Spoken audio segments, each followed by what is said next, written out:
dağlar yolu tündüzünde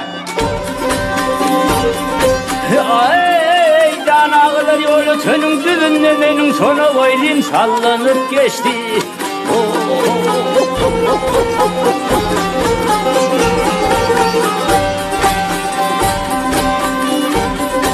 Hey almayan o kından nerik birimden lağlı mercellerin dakıdı gitti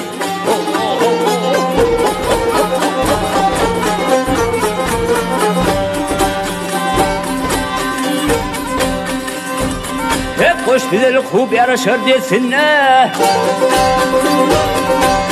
Ay hoş bilir kub yarışır desinler Cellat gözü can almanın kasına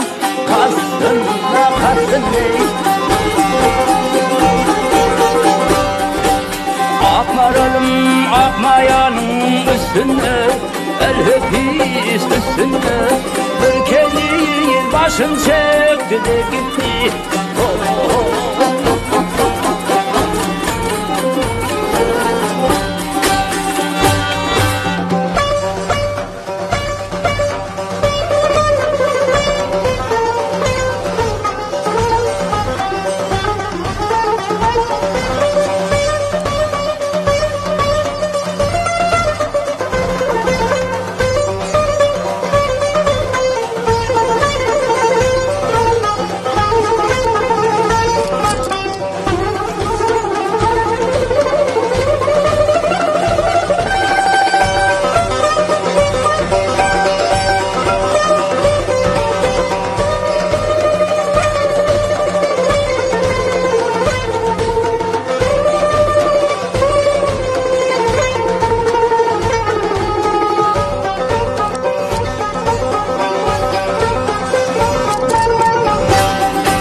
Yereli var, avluğu var, çölünün ördüğü var, kalır var, gölünün.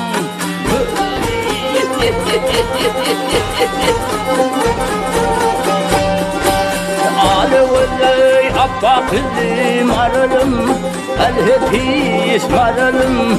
Kede kede bertin baktı da gitti.